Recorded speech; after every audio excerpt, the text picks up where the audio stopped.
சென்னை பெருநகர டீ கடை உரிமையாளர் சங்கம் தான் எங்களுடைய சங்கம். அதனுடைய பிரசிடண்டாக இருக்கேன் நான்.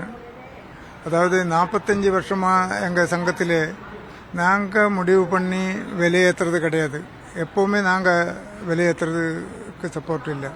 ஆனால் கூட டீ கடைக்காரனுடைய வாழ்க்கை முன்னேறுவதற்கான அந்தந்த காலத்தில் இருக்கக்கூடிய விலைவாசிக்கு ஏற்ற போல டீ வித்துட்டு இருக்கிறோம்.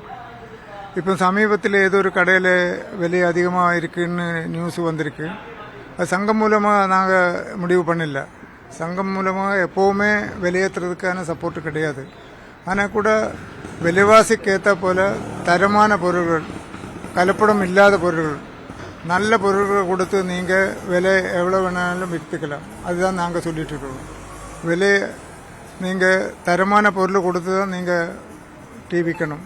இல்லைன்னா பொதுமக்களுக்கும் பிரச்சனையாடும். தரமில்லாத பொருட்களுக்கு கொடுத்தா பொதுமக்களுக்கு பிரச்சனையாக இருக்கும். சாதாரண மக்களுக்கு அது வாங்கக்கூடிய நன்றாக இருக்காது. உங்கள் வியாபாரம் போயிடும், உங்கள் வாழ்க்கையும் போயிடும். அதனால தான் நாங்கள் வற்புறுத்துறது என்னென்னா,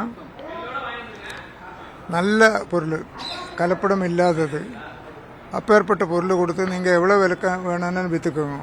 இப்போது கூட நிறைய இடத்துல 10 ரூபாய்க்கு டீ விற்கிறோம், 12 ரூபாய்க்கு விற்கிறோம், 15 ரூபாய்க்கு விற்கிறோம், 25 ரூபாய்க்கு விற்கிறோம். இந்த வடநாட்டில் இருக்கிறவங்களெல்லாம் இந்த சாயின்னு சொல்லி ஒரு டீ 25 ரூபாய்க்கு விற்கிறோம். அது கூட நடைமுறையில் தான் இருக்குது. ஆனால் கூட சாதாரண மக்கள், சாதாரண சந்து முன்னில் இருக்கக்கூடிய டீ கடைகள்லாம் அந்த 10 ரூபாய்க்கும் 12 ரூபாய்க்கும் இன்றைக்கு விற்றுட்டு தான் இருக்கிறோம். ஆனால் இன்றைக்கு இருக்கக்கூடிய வாழ்க்கை நிலை இது நிறைய,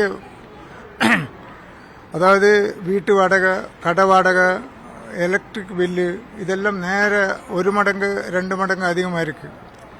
ஏன்னா முன்னெல்லாம் டீ கடைகள்லாம் ஒரு எலக்ட்ரிக் வாடகைன்னா ஒரு 2000-3000 ரூபா கொடுத்தது இன்றைக்கி 6000-7000 ரூபா கொடுக்க வேண்டிய நிலைமை இருக்குது. அதுபோல் கடை வாடகை ஏற்பட்ட வாடகை ஏறி இருக்குது. அதுக்கேற்ற போல் அவங்களும் கொஞ்சம் விலை ஏற்றி வித்தனா தான் நன்றாக இருக்கும். அதுக்கு தான் நாங்கள் எங்கள் சங்க உறுப்பினர்கிட்ட சொல்கிறது, நீங்கள் தரமான பொருளுக்கு கொடுங்க, விலை நீங்கள் எவ்வளோ விலைக்கானாலும் விற்றுக்கோங்க, அது எங்களுக்கு பிரச்சனை இல்லை. சங்கம் மூலமாக முடிவெடுத்து நாங்கள் ஒரு விலையேற்றுறது கிடையாது. அது எப்போவுமே இல்லை. அதுதான் எங்களுடைய முடிவு. மூலப்பொருட்கள் விலை உயர்வு ஏதாவது இருந்திருக்குதா? மூலப்பொருட்களுக்கு எல்லாம் விலை அதிகம் தான். இப்போ பால் விலை அதிகமாக இருக்குது, டீயில விலை அதிகமாக இருக்குது, சக்கரை விலை பரவாயில்ல, நார்மலாக இருக்குது, அது ஒரு அளவுக்கு தான் இருக்குது. ஆனால் கூட அந்த மாதிரி இருக்கக்கூடிய மற்ற அதுக்கேற்ற போல் இதுதான் இந்த எலக்ட்ரிக்கல் பில்லு, கடை வாடகை, இந்த மாதிரி பிரச்சனை எல்லாம் வரும்போது தான் அது இது அந்தந்த ஆட்களுக்கு தானே வரும். அதனால தான் விலை ஏற்றிட்டு இருக்கிறோம். கடை வாடகை வந்து எவ்வளோ சதவீதம் இன்க்ரீஸ் ஆயிருக்கு? நீங்கள் லாஸ்ட் 2 இயருக்கு அப்புறம் இப்போ இன்க்ரீஸ் பண்ணுறா சொல்லியிருக்காங்க. கடை இப்போ 2 இயருக்குள்ளே கடைக்கு ஏற்பட்ட வரி ஏற்றிருக்கு நிறைய.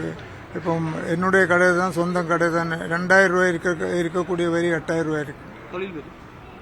தொழில் வரி இல்லை, தொழில் வரி சாதாரண இது கடையினுடைய வாடகை இது வரி சொல்கிறேன். அதுக்கேற்ற போல் அந்த பில்டிங் ஓனர் கூட விலை வரி ஏற்றிட்டு இருக்கும். அந்த வரி நாங்கள் கொடுக்கணும் இல்லையா? அந்த வாடகை அதிகமாக கொடுக்கணும். அந்த மாதிரி பிரச்சனை எல்லாம் வரும்போது சொந்த வாழ்க்கையில் கூட அவங்களுக்கு கஷ்டமாக இருக்குது. சொந்த குழந்தைகளை படிக்க வைக்க வேண்டியிருக்கு, வீட்டு வாடகை அதிகமாக இருக்குது. அப்போது சில இந்த மாதிரி விலைவாசி எல்லாம் வரும்போது கொஞ்சம் விலை ஏற்றிட்டு விற்போம். அது சங்கம் மூலமாக நாங்கள் எப்போவுமே ஏற்றுறது கிடையாது. அது ஒரு சங்கங்கிறது அவங்களுக்கு பல பிரச்சனைகளும் இருக்கும் அவங்களுக்கு. ஏன்னா சங்கத்துக்கு நாங்கள் எங்களுடைய உறுப்பினர்களுக்கெல்லாம் மற்ற பல பிரச்சனைகள் இருக்குது. அந்த பிரச்சனைகளுக்கெல்லாம் நாங்கள் அப்பப்போது ஈடுபட்டுருக்கோம். இதுதான் எங்களுடைய சங்கத்தினுடைய முடிவு. லேபர்ஸோட சேலரிலாம் எவ்வளோ இருக்குது? ஒரு டீ மாஸ்டருக்கு எவ்வளோ சம்பளம்? டீ மாஸ்டருக்கெல்லாம் இன்னைக்கு 750, 800, 1000 எல்லாம் டீ மாஸ்டருக்கு இருக்குது. முன்னில் 500, 600, 400 இருந்தது தான்.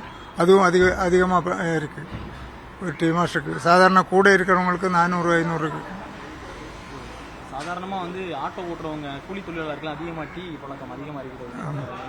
மற்ற ஐடி கம்பெனியில் இருக்கிறவங்க எல்லாருமே ஸ்டார்பக்ஸ் அந்த மாதிரி நீங்கள் சொன்ன மாதிரி சாய்க்கிங் அந்த மாதிரி போயிட்டாங்க. ஒரு 15 ரூபா ஒரு டீ அப்படின்றப்போ அவங்களுக்கு அது அவங்களோட பட்ஜெட்டுக்குள்ளே இருக்குமா? அதுதான் நாங்கள் சொல்கிறது. 15 ரூபாய்க்கு நீங்கள் விற்கும்போது அந்த பொருள் அந்த பொதுமக்களுக்கு வாங்கக்கூடிய சக்தி இருக்கணும். டீ நல்லா இருக்கணும். அப்போ தான் உங்களுக்கு வாழ்க்கை முன்னேற முடியும். இல்லைன்னா என்னென்னா வியாபாரம் போயிடும். வியாபாரம் போச்சுன்னா உங்கள் வாழ்க்கை இல்லாமல் இருக்கும். அதுதான் தரமான பொருள்கள், கலப்படம் இல்லாத பொருள்கள் கொடுத்து நீங்கள் விலை வாங்கிக்கோங்க சொல்கிறேன்.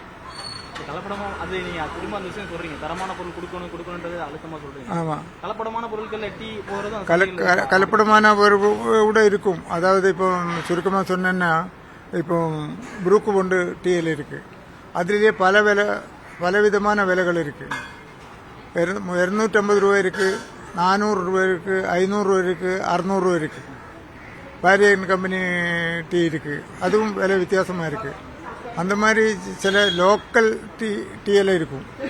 அந்த லோக்கல் டீயெல்லாம் வாங்கி விற்காதுன்னு நாங்கள் சொல்கிறோம். அதுதான் தரக்குறைவாக இருக்கும். அது வாங்கி விற்றேன்னா வியாபாரமே போயிடும். அதுதான் நாங்கள் தரமான பொருள்கள் வாங்கி விற்கணும்னு சொல்கிறது. உங்க பேர் சொல்லிருங்க, அசோசியேஷன் பேர். இது உங்க பேர் அசோசியேஷன். என்னுடைய பேர் ஆனந்தன். சென்னை பெருநகர டீ கடை உரிமையாளர் சங்கத்தினுடைய தலைவராக இருக்கேன் நான். ட்ரெண்டை ஃப்ரெண்ட் ஆக்கிக்கோங்க. தந்தி டிவியின் சப்ஸ்கிரைபர்ஸ் அண்ட் ஃபாலோவர்ஸ் குடும்பத்தில் நீங்களும் இணையுங்க.